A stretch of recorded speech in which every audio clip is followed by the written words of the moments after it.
Hey traders, welcome back to another Sunday video where we get ready for the week ahead, talking about trading ideas, setups, things that I'm currently in or looking to potentially take trades on, and so much more. We've got a lot to get through in this video, as last week was a very eventful week, to say the least. I mean, we had the election, we heard from the Fed, there was a hot mic moment from Jerome Powell, and of course, the election went for Trump. So we had a very eventful week last week. The market overall was incredibly bullish, if we're talking about the stock market as well as the crypto world, which I'm excited to talk about today because, my gosh, Bitcoin is up another 4% on a casual Sunday morning. I mean, Bitcoin's going crazy. You've got, a lot of risk assets. Stocks are flying high. The dollar index is also up overall. You've got the VIX, kind of the volatility crush that we saw last week, which, if you're unfamiliar with that term, it is basically where, following a very important or concerning matter, you get sort of a resolution and things go back to normal. Well, that's kind of what happened last week. We saw a decisive win for Donald Trump, which the market celebrated. Now, I do want to clarify when I say that the market, I do think, preferred Trump for the less regulation and the lower taxes for businesses, pro-business sort of standpoint of the Republican Party and Donald Trump. But I think even if you had seen Kamala Harris win, you probably would have had some sort of volatility crush like this, as people were fearing the worst. And what I mean by that is an uncertainty of peaceful passive power. If there had been both of them claiming victories, that uncertainty could have been very scary to the markets. But instead, we got a decisive win. Whether you like the win or not, the market is again just relieved that it knows what's coming. We have a pretty much a red wave, a Republican Party strong control over government will be interesting, to say the least. And at the end of the day, when we take a look at things like the stock market, they cheered that because, again, the Republican Party just is a little bit more known for being more pro-business, and big companies will, of course, benefit greatly from less taxes and less regulation. So, taking a look at the stock market where we left off last week, huge move to the upside. I also want to discuss gold, which had a losing week last week. We're going to take a look at silver and copper and all these different things. Oil was down 2.5%, but I'm all over the place this morning because, again, it was such an eventful week and so many markets were moved that I think it's important that we just kind of go step by step, take a look at a lot of different things. I do want to just start with indices because I've been talking about stocks a good bit. Overall, I remain very bullish on them, and we can see if we actually just filter on the Edgefinder's top setups currently for indices only, you can see where we're at. We can see pretty much everything is in the bullish territory for indices. The S&P, the NASDAQ, Dow Jones, Nikkei, and the FTSE, or the UK 100. Now, of this list, I am currently long the NASDAQ, and that is it. So I'm only long the NAS, and if we take a look at that chart, this thing has been on fire. In fact, my position is actually held on the ETF QQQ, which is an instrument that can be traded for people on stock exchanges. If you'd like to trade with the broker that I'm using, I have several brokers listed down below. I use a Forex broker down there, Oanda, and I use this account, which is Webull. If you'd like to trade with those brokerages, they are wonderful brokerages that I've used for the long term, trustworthy, regulated in the United States, etc. All of those links can be found down below in the description, and there are special sign-up perks if you choose to use those specific links. I've set up some nice extra perks for my audience with the help of those brokers. Okay, so I'm long Qs, the NASDAQ, and with this huge pop through the highs, I've trailed my stop loss just below market structure here. My goal on this one, and with the rest of the indices, is as long as these things want to party on, meaning just break to the upside, I am going to trail stops. It is very similar with my other very risk-on position, which does sort of incorporate my bias in the markets right now. I think we are very much risk on. I think in the short run, between now and the time that Donald Trump gets elected, there's going to be some optimism or hope on a couple different fronts. I am not necessarily saying that I think that is per se the right thing across the board. I'm not saying he is an almighty savior, but I do think that the market is very excited for the idea, the return of Donald Trump, which is going to be interesting. I was just at a event last night with some friends, and I sort of was recollecting that he's been a part of the last 3 elections. The man just does not go away. But again, regardless of how you feel about him, the overall market seems to be cheering his return. So when we take a look at Bitcoin, which he's been very actually pro-Bitcoin, people are calling Donald Trump the Bitcoin president, which is sort of an interesting take. But he's been very sort of vocal that he is not an opponent of Bitcoin. He's done several rallies where he's actually been very pro-Bitcoin. I'd encourage you to go take some time to look that up on your own and just see what I'm talking about. But he's been very, very pro-Bitcoin, and the Bitcoin world has shot up in response to that. I took a long position when momentum was forming here. Seems like the market was very quick to recognize he was starting to win, and we just boosted through the highs. We traded just shy, I don't know if we made it. Yeah, we made it to 80,000 over the weekend, which is insane. For me in this position, my goal is just to trail stops. I don't know how far this goes. I'm purely trading Bitcoin. I'm not necessarily investing in it. I am just trading this momentum. And although the score here for Bitcoin is currently neutral on the edge finder. Let's see if we can find it. Yeah, it's just +4. It was very close, and at one point was a +5. So, I'm looking for it to stay relatively in the positive scoring zone. By the way, I should mention this while we are on the subject of the edge finder. The edge finder is 40% off right now for Black Friday. It is our biggest discount that we do all year long, and all the information for that discount can be found down below in the description of this video. Again, I want to just encourage you. I do this once per year with my team. We put up the edge finder and our VIP group for our biggest discount of the entire year. This 40% offer is only available for a short period of time. So if you're somebody who wants access to the edge finder or has wanted it for a while, you've been watching the videos and you're like, should I pick that up? Here is your chance to do so for the lowest price of the year. So there you go. Okay, so also I should just mention, if you're more interested in the VIP side of things, you can also get 40% off. All the promo code and information and links are in the description of this video. So outside of indices and Bitcoin, let's take a look at gold, because I know a lot of people are wondering, sort of what happened with gold. Gold is falling off, it seems like, with a -2 score on the edge finder. What's going on here? Well, a lot of the themes that we just discussed could kind of be reversed for gold, specifically the trade that went on last week, which was very much the Trump trade. If we reverse course here, remember that I pointed out this many times in my videos. So if you have not seen this, I'll reiterate what I've been saying about elections. Regardless of it's Trump, if it's Harris, whatever, Biden, during the last several elections, what happens is this volatility crush that we just discussed on the VIX, where before the election, people get real scared. They go long gold. They go, buy calls on the VIX as a hedge. They buy puts on the stock market, right? We've seen all this. We've discussed this in the videos. And they also dump it if there is a sort of realized not so crazy outcome, right? So if you get everybody fearful about something, I made this analogy on my stream, and I'll say it very quick. Let's say every day for a week, I told you that I was going to bring a birthday cake on Friday to the office, right? And I told you every day, on Friday, I'm going to bring a birthday cake. On Friday, I'm going to be, if that is what you were expecting, and then I brought a birthday cake, right? Then you wouldn't be that surprised. And then it would just be sort of your expectations would have been met and things relax. But if I had not actually ended up bringing one when you were expecting one, you would panic, especially if you were like coordinating the birthday, right?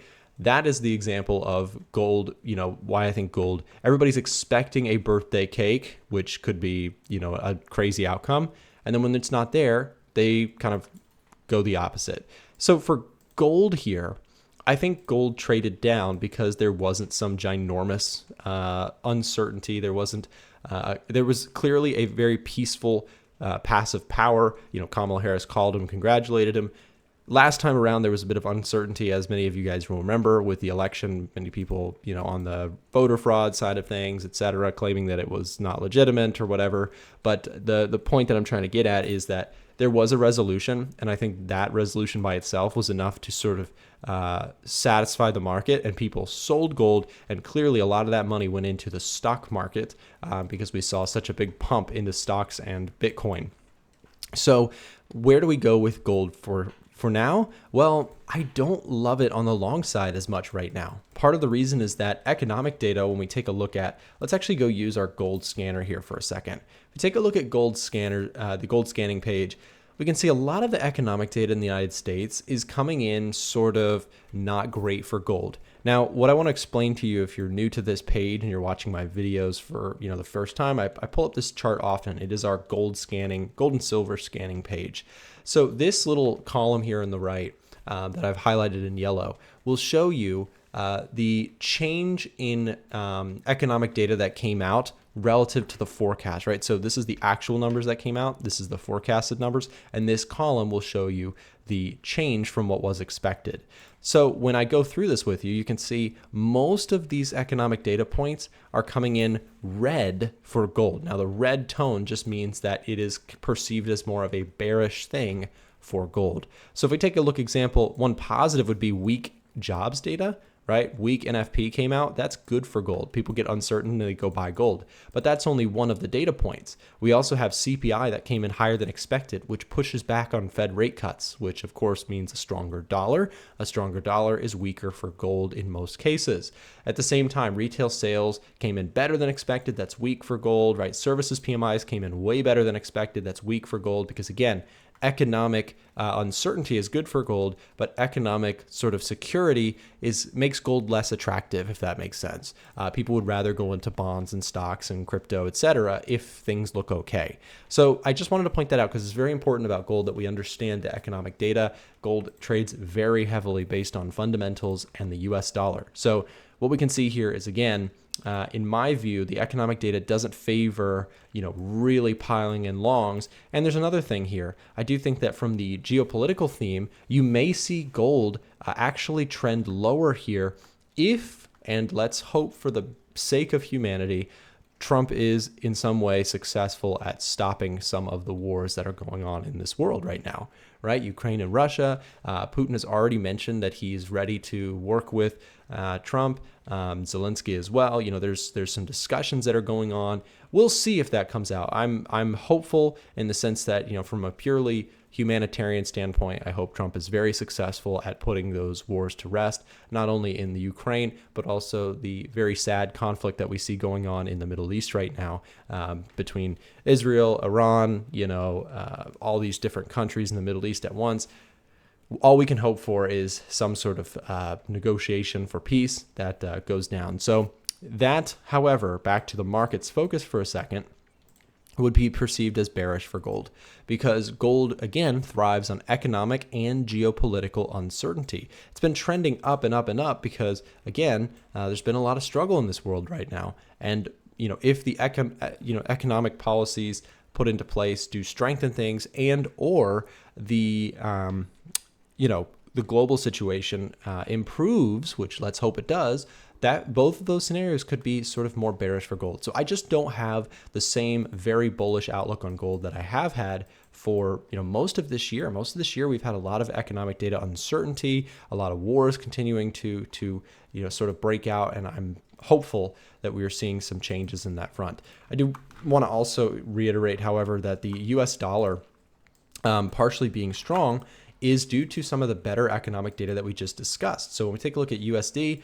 right, very strong chart here, huge move up, pulled back a little bit, shot up, retested this area, and it seems like on the Friday bounce, we're seeing some strength maintained for the US dollar. I wouldn't be surprised if the dollar continues to be strong, head up to 106, 106.5, etc. I do have a pretty bullish outlook. And in fact, if I go to the top setups page, we can take a look at this just to filter really quick for our, let's go to major currency pairs. So if I take a look at major currency pairs, we've got Euro USD. Oh, actually, this is interesting. Euro dollar is getting a bullish rating. Seems like COT data came in very strong for Euro. So I'll take a look at that. And the rest of them are pretty neutral. But some of the ones that I'm looking out for are dollar CAD, right? Dollar CAD's got a +4. So if that tips up into the 5 or greater, it gets a bullish reading. And if it gets into the -4 or lower, it gets bearish. So interesting stuff happening, a little bit mixed actually on the currencies, more so than I thought with our scoring algorithm, which this algorithm is looking at economic data, technical, and sentiment. This is how I predominantly find all the trades that I take. Every trade that I take, 99% of the trades are sort of found by the edge finder, and then I go look for technical setups to actually place entries, exits, manage stop losses, etc. I do want to take a quick look at the commitment of traders data. This is also a really popular feature. Oh, and I can't wait to show you guys this. I have not mentioned this. This is a little secret I've let out the box for you today.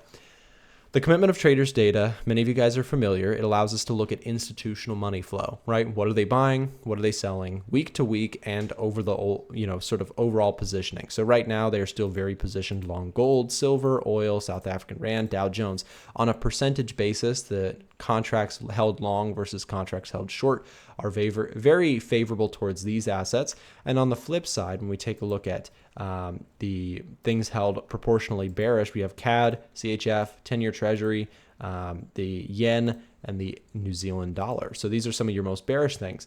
And then you got a whole bunch of things in the middle that are just sort of neutral on an overall long-term basis. This chart down here, however, shows you the week-to-week change in data. It's one of my favorite charts in the whole edge finder. Take a look at SPX. There was a big number of added longs and a huge short covering, which is massive. Same thing for the NASDAQ. The theme last week was shorts covered massively, and that was very bullish for the stock market, as institutional money favored, again, getting more bullish on stocks. At the same time, they got bullish on oil, which is interesting. Bitcoin, sort of mixed, sold or closed positions in both sides. Gold, let's see here, they closed long contracts pretty aggressively, and they closed some shorts as well. And then on the sell side, we got yen, New Zealand, Nikkei, JPY. Now, what I'm so excited to show you is this page. This is so exciting, and it's a heavily requested feature. So if you made it this far in the video, I should have done this sooner for some people who are going to miss this, but this is a feature that we have been working on behind the scenes and has been heavily requested by our members using the tool, which is historical COT data is now available. So what I mean is you can select anything you want: gold, GBP, Dow Jones, CHF, Bitcoin, right? And you can look at the historical weighting, the historical positioning of institutional money. This has been heavily requested because it's nice to be able to see how these things have changed over time periodically. So what we can see here is when we're looking at like the US dollar, you can see at one point there was way more open positions. What you'll notice is that the bigger these charts are, the more open positions in total there were, right? So we're sort of at a lull here compared to where we were back over in April this year. But you can see historically what this is. And then here's the really cool part too. Every week's COT data is also shown here as well for the US dollar specifically.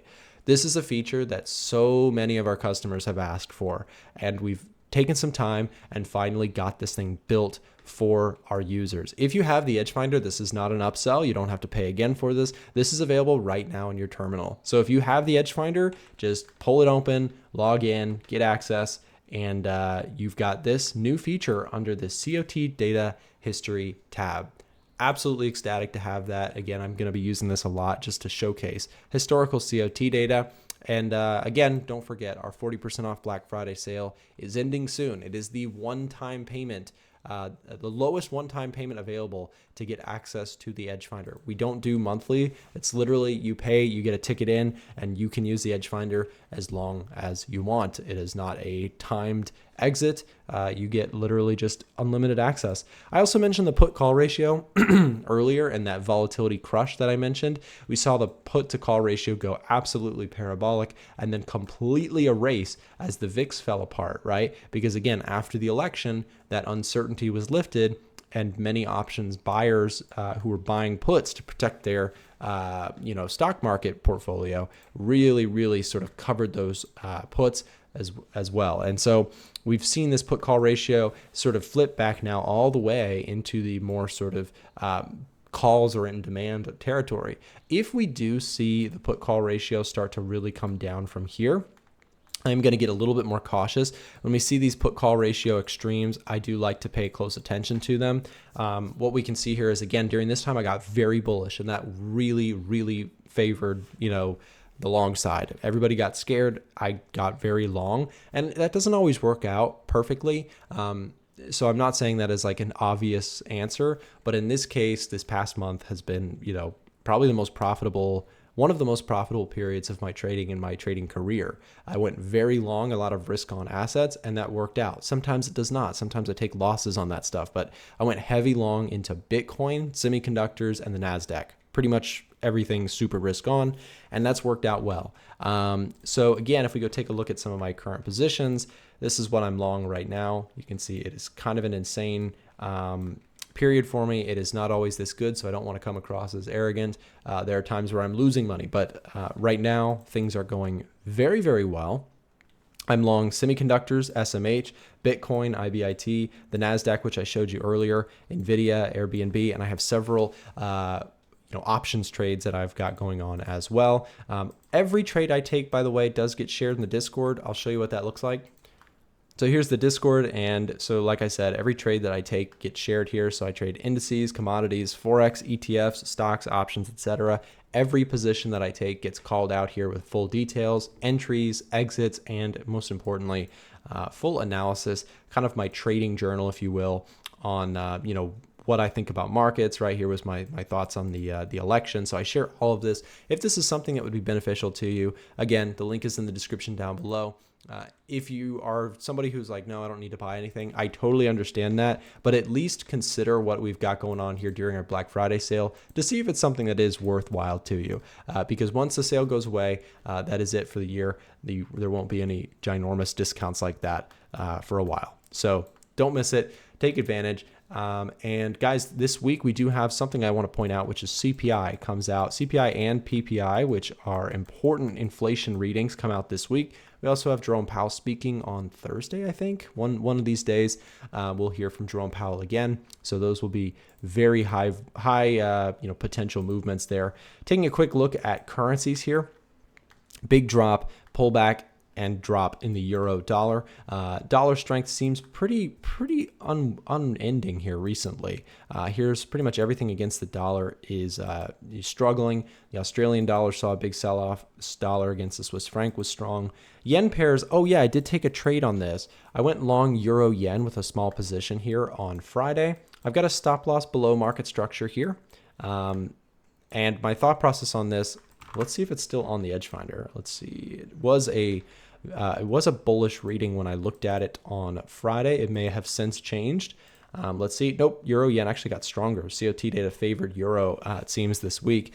And what we can see is euro yen is a top currency setup for me right now. So I went long euro yen. Stop loss below here. It's a 170 pip stop loss. So it's a bit of a stop in terms of distance, but I just am more of a swing trader. So I'm looking to reduce position size and try and see if I can catch a bit of a move here on the euro yen. Again, sort of still going off of that risk on theme. Typically, yen pairs move higher in risk on environments. Not always, but often enough, right? The yen is sort of a safe haven currency, so people sell it in good times and they buy it in scary times. So, we saw this pullback. I like the trade, and I've got a stop below. Take a look at dollar yen here also. This was another one that's on my radar, but trying to see if I can wait for a deeper pullback. Also, I got to make sure that if I take this trade, it has a setup on the edge finder that is my red light, green light system for trades that I like. So dollar yen being at a +2 is probably not going to be a position for me, but I like the chart, and I think that it has room to continue higher. Pound yen, also sort of same thought process. Is it a bullish setup? Nope, neutral reading. So if we take a look at like Aussie yen, euro yen, those are going to be the ones that I'm liking the most currently for possible setups on the currency front. If we take a look at the bearish side, we've got CAD Swiss, dollar ZAR. Don't really trade these two charts, so probably nothing there for me at this time. And excuse me. So I think overall that's going to do it for most things that I'm currently watching.